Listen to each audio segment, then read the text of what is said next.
Alrighty, welcome back to the tube. Episode number 3 of Pro Tour 2. We're back. I said I was going to bring you all the updates when they come through, and we had an update this morning, so we do a video.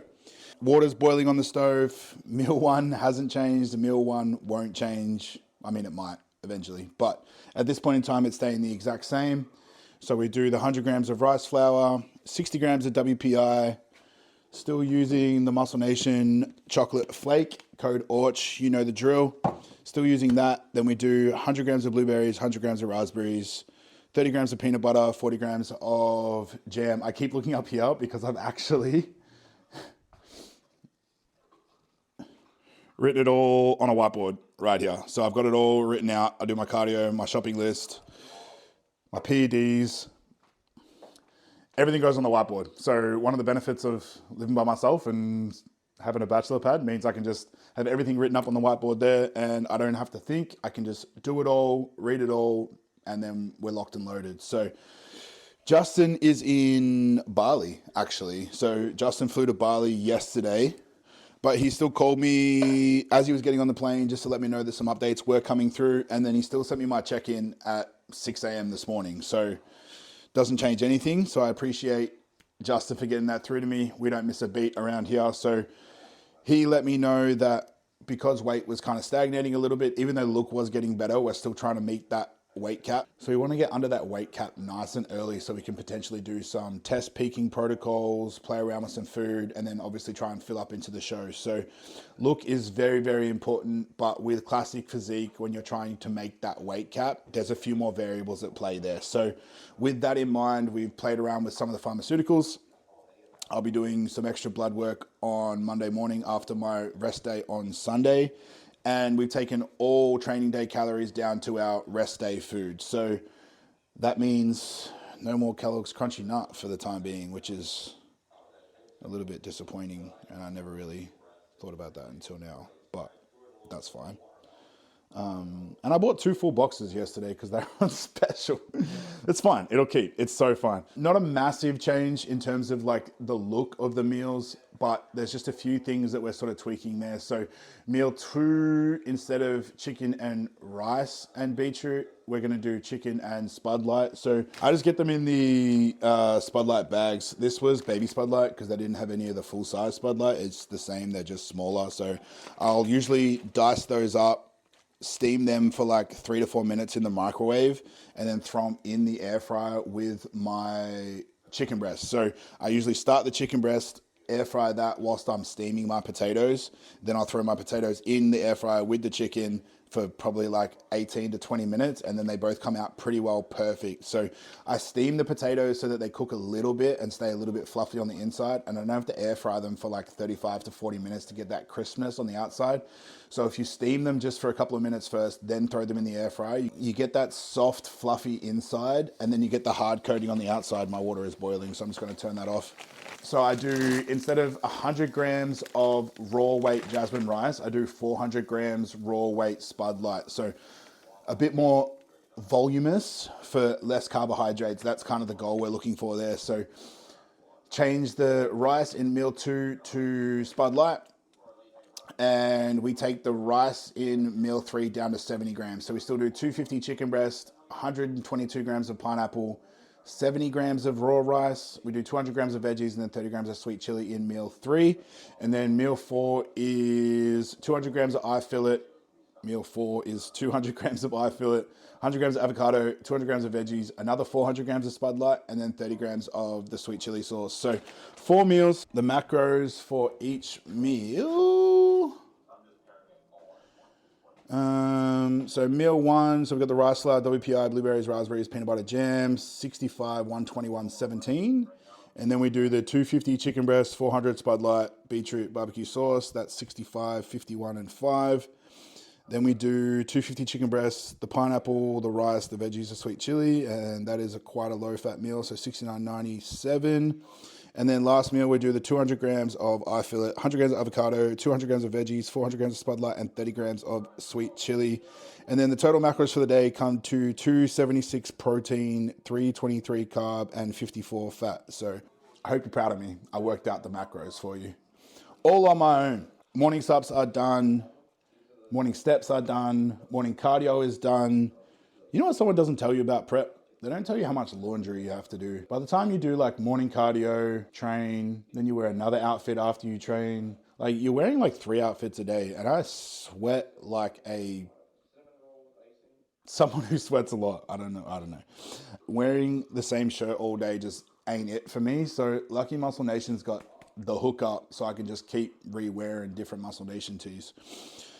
You need to understand that the human body is a lot smarter than we are, and it's going to try and stay in homeostasis. And when I say homeostasis, I mean it's going to try and stay in the exact same position that it's in, because that's what's most comfortable for it, which is why you need to sort of play the waiting game a little bit. So when you do play around with some variables, you need to understand that the human body is going to take some time to adapt and change to that. So if you don't see a response off a couple of days of changing a program, then don't freak out.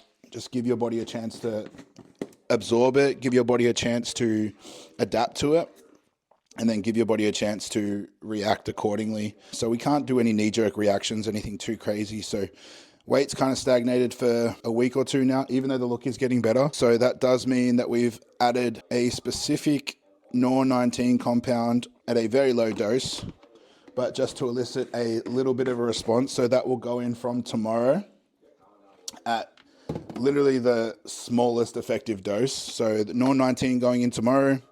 If you don't know what a NOR19 is, then do your research. We're also going to put in the smallest amount of T3 just to work alongside the T4 that's in as well. So again, literally the minimal effective dosage going in there just to elicit a bit of a response, see if we can get this body weight moving a little bit and just bring in a little bit of extra shreds there. Fatigue slowly starting to set in, although I'm getting 8 hours of sleep every night, which is a huge difference based on some preps from the past. So sleep is always a big issue for me. I've never been a really good sleeper, but we've really tried to prioritize that and focus on recovery as much as possible. So looking after my body.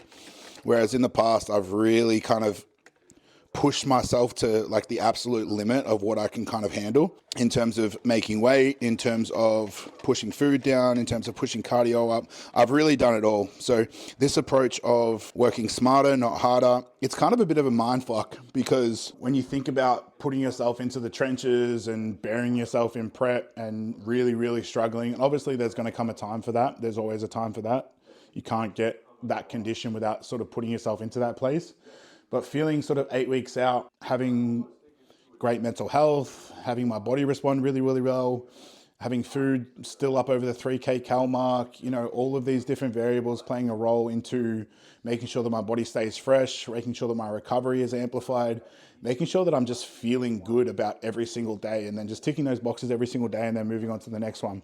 It's funny, I find myself being super pedantic. Like I literally just took out 3 frozen blueberries to make it 100 grams. Now I understand that on the grand scale, 3 grams of blueberries is not going to make a difference to my physique. But one of the best lessons my granddad ever told me was, if something's worth doing, it's worth doing properly.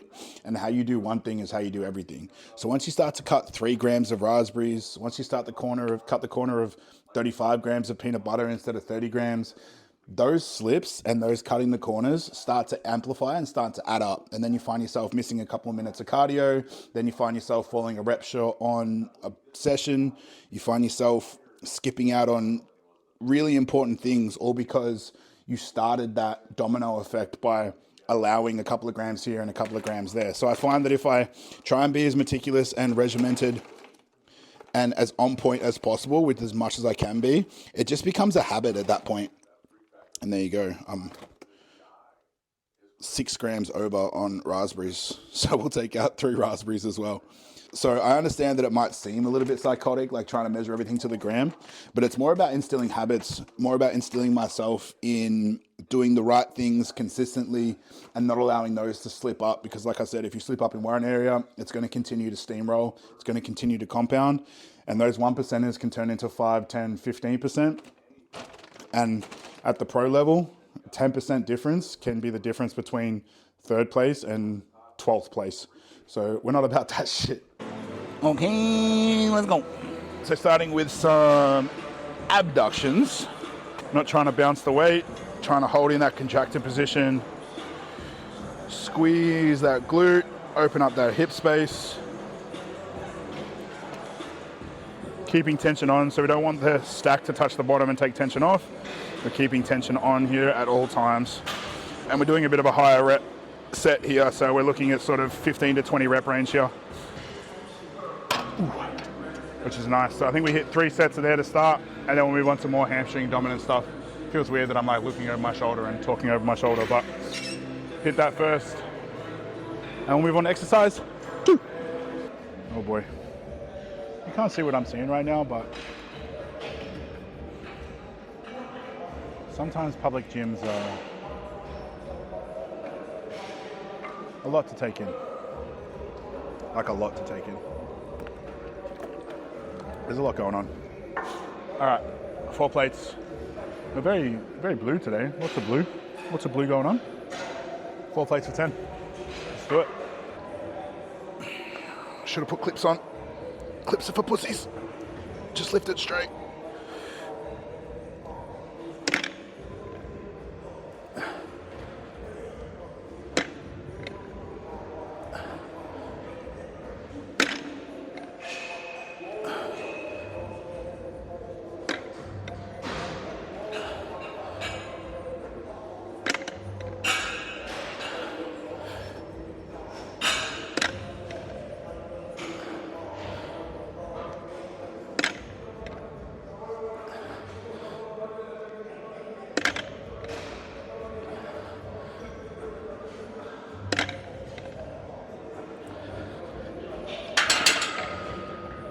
Pretty smack bang on. Does that look okay? Did it look like I still had 2 reps in reserve? Yeah. Perfect. Dean's seal of approval is all the seal of approval that I need. Am I in frame?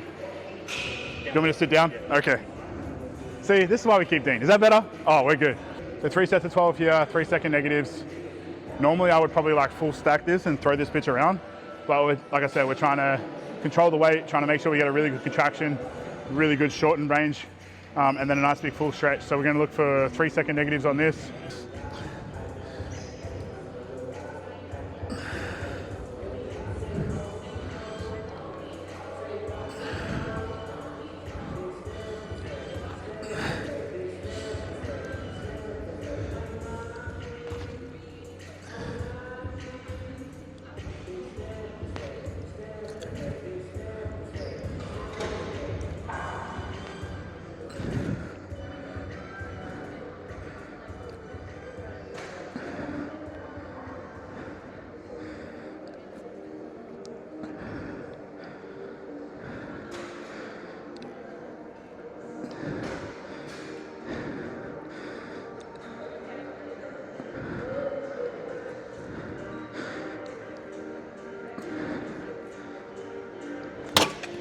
Did you count? I lost count. I was too busy counting my negative seconds and I was like, I don't know what rep I'm up to. So we're gonna have to go back and rewatch that and figure out how many reps I did. But that was pretty perfect. I was pretty happy with that. On to the next one. Last hamstring movement. Dean, you're strong today? Oh, well, I'm definitely not that strong. We'll go back to a more 2 reps in reserve manageable weight. Thank you very much. So last movement here, seated hamstring curl. Dean also has fucking legs like a daddy long legs. Daddy long legs. Lock that bad boy in. That's okay. This is going to come forward. There's so many moving parts to this machine. We got there eventually. Again, 3 second negatives or thereabouts. I've been informed that my 3 seconds are apparently 6 seconds. So we're going to squeeze and lock in hard underneath. And then 1, 2, 3, back to the top without taking tension off. Nice. Bang.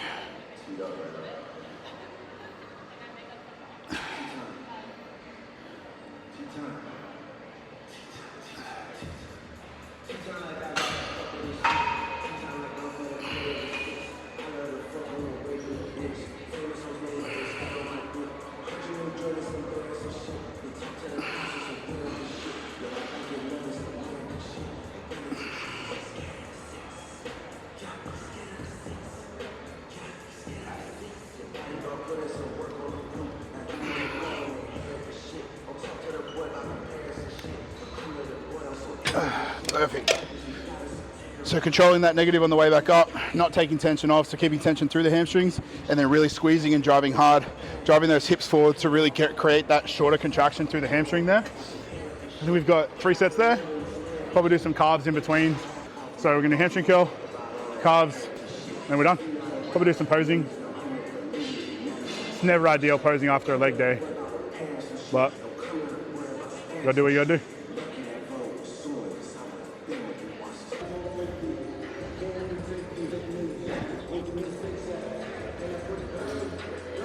No upper pump whatsoever, so that's fine.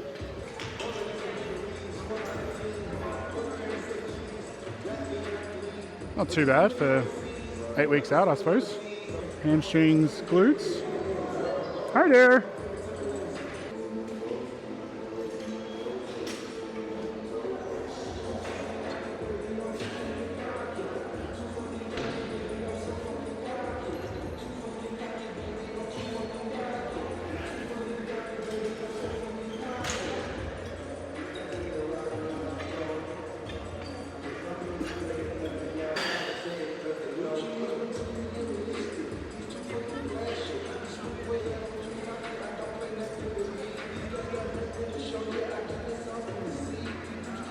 But we'll see you at home for meal 2. Back home. Meal 2. 400 grams of potato, because it's right there. 400 grams of potato, 250 grams of chicken breast, 75 grams of beetroot, 30 grams of barbecue sauce. As I said, I chop the potato up into smaller pieces. I will put just a thin layer of water in the bottom, cover that, throw that in the microwave for 3 minutes just to steam that just a little bit. Then I'll pop it in the air fryer with 250 grams chicken breast and crisps it up perfectly. And then we'll smash that down. And then, like I said, meal 3, we've already gone through. Meal 4, we've already gone through. So don't need to run you through those anymore. And that's the new day of eating. That's the end of today's video. We'll be back next time we get an update. Or if there's anything you do want to see, please let me know. But I'm done. That's me done. Like, comment, subscribe.